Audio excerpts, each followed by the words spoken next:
Welcome. In this video, I'll be showing you how to solve stoichiometry problems.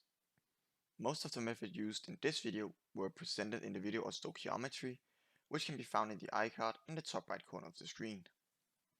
Please note all the examples in this video will be from reactant to product, as that's the most common way you'll have to calculate it. However, the math stays the same if you do the calculations in the opposite direction, so from product to reactant. In this problem, we informed that we burned 2.3 moles of lighter gas, also known as butane, C4H10, and we're asked to find out how many moles of CO2 that are created. If we look at the chemical reaction, we can start by ignoring O2 and H2O. We can ignore H2O as it doesn't have an effect on the butane and we aren't interested in the amount of water we create. O2 we can ignore because we're told specifically to burn 2.3 moles of butane and we therefore assume we have more than enough O2 present to burn the 2.3 moles of butane. Now, the way we find out how many moles of CO2 we create is by looking at the coefficients placed in front of different substances in the reaction. We can see that for each 2 butane we burn, we get 8 CO2. The easiest thing to do is to start by finding what number we should divide the coefficient in front of butane with to get 1. As we know from math class, a number divided by itself equals 1, so the number is 2. After we found this number, we will then divide the coefficient in front of butane with, we found 2, so we'll divide it by 2, and out comes 4. Since we have 2.3 moles of butane, we can now take 4 and multiply it by the 2.3 moles. We can do this because we see that 1 butane becomes 4 CO2. This comes out to 9.2 moles of CO2. In this problem, we have 6.3 moles of CO2 reacting with water to create H2CO3, and we have to find how many grams of H2CO3, also known as carbonic acid, is created. We'll be starting by making a small chart containing the reactions and the products and what we know about them. However, in this problem it is a little obsolete as there isn't much to keep track of, but we'll keep it anyways in for clarity. We'll also be removing H2O for clarity. We can do this since we have indirectly been told that there will be more than enough H2O to react with our 6.3 moles of CO2. Before continuing, I'll rearrange the screen as we'll need more space for later. The first step is to see how many moles of H2CO3 we produce from our 6.3 moles of CO2. Since they react 1 to 1, we know that we get as many moles of product as we have of reactant, so we get 6.3 moles of H2CO3. The next step is to calculate the molar mass of H2CO3. We find the molar mass by taking the atomic weight of all the atoms in the chemical and adding them all together. In this case, we can see that we have 2 hydrogen, 1 carbon, and 3 oxygen atoms. You can find the molar mass of the individual atoms on a periodic table. Hydrogen's molar mass is 1.008 grams per mole, and we multiply by 2 since we have 2 hydrogen atoms in the molecule.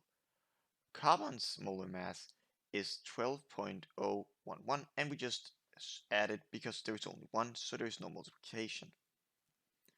Oxygen's molar mass is 15.999 grams per mole and we once again multiply by 3 since we have 3 oxygen atoms in the molecule.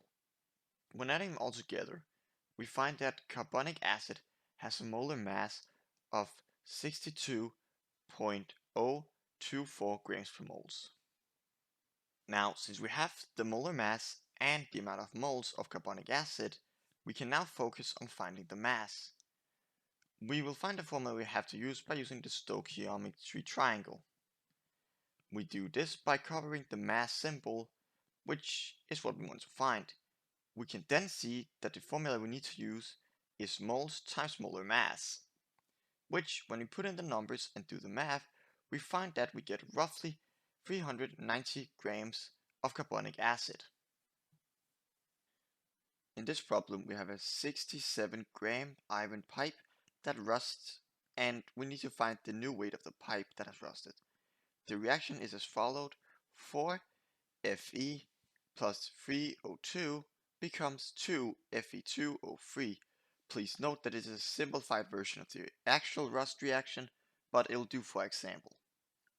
Now, we will first start out by making a chart of the reaction and of all the chemicals taking place in the reaction, and note down what we know. We'll also write down the molar mass for iron, which we can find in a periodic table, so there is no math involved in finding it. We'll also be removing O2 from this chart, as we already know we have enough oxygen for the reactions to occur, as we have to react with exactly 67 grams of iron. Now, the next step is to find out how many moles of iron we have. If we look at stoichiometric triangle, we can cover the N or moles, since that's what we want to find, and we can see that the formula we need to use is mass divided by molar mass.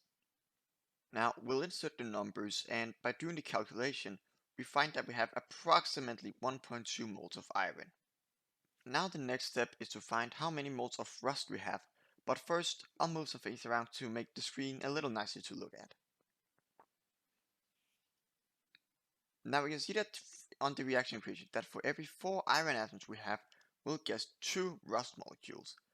We therefore say that the amount of rust we get must be half the amount of iron we have. Now, if we want to express this with math, we can say that we have to, for the product, i.e. 2, and divide it by the coefficient of the reactant, i.e. 4. Now we can multiply the fraction with the amount of mole of reactant we have, and find that we get 0.6 moles of rust. Now we can once again use the stoichiometric triangle. We cover M, since that's what we wish to find, and we know how many moles we have, and we can find the molar mass. Now the first step to find the molar mass for rust is to look at the chemical formula and see that we have 2 iron and 3 oxygen atoms.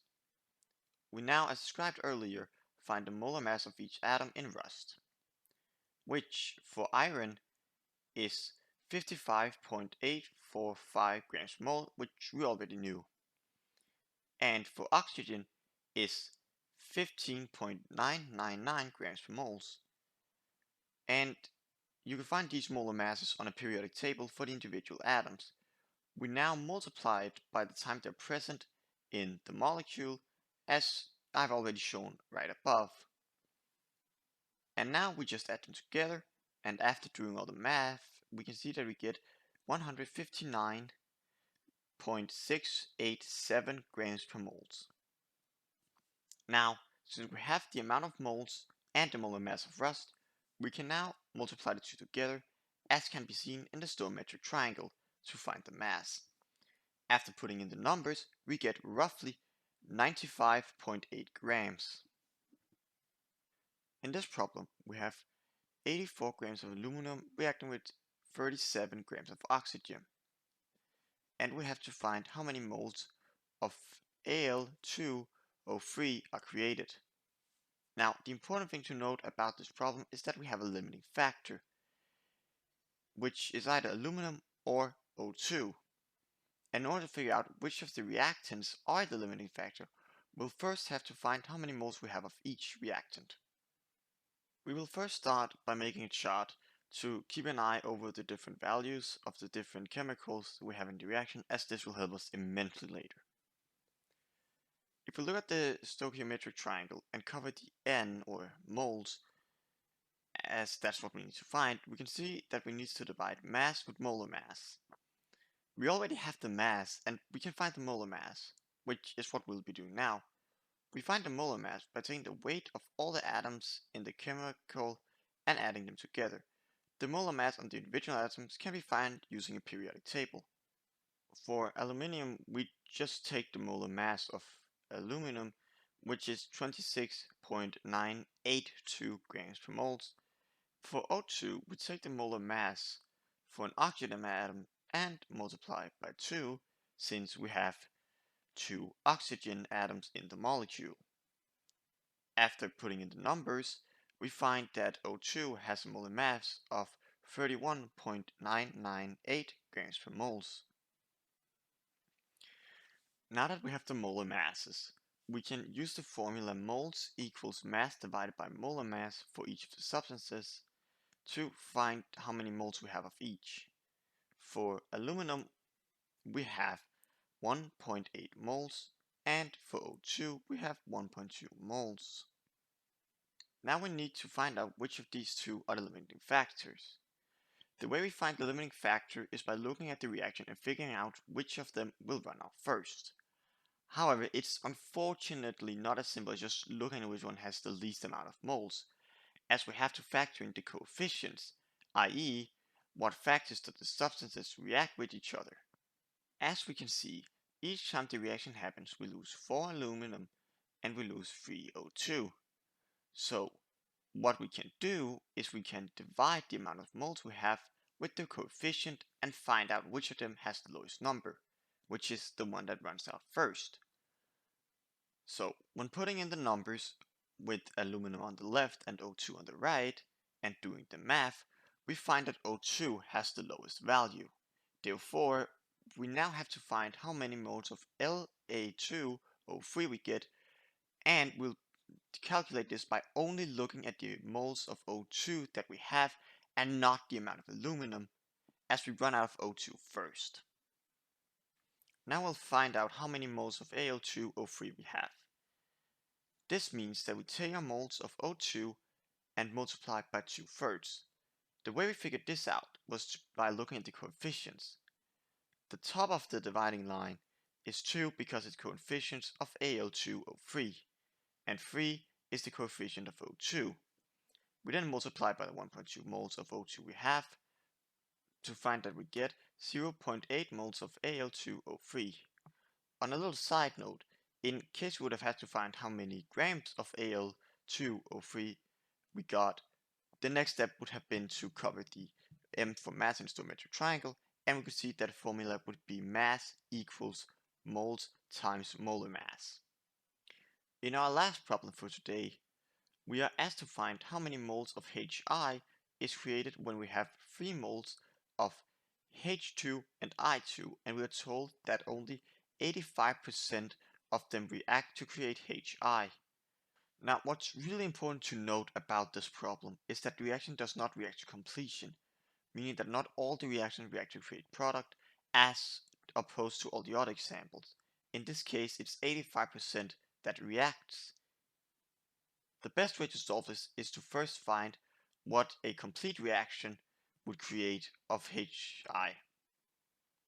We can find this by looking at the coefficient and say that for every mole of reactant we have, we would get 2 moles of product. Since we have 3 moles of reactant, that means we get 6 moles of product. Now we can then take the 6 moles we found and multiply them by 0.85 to find the amount of HI we get when only 85% of the reactions react.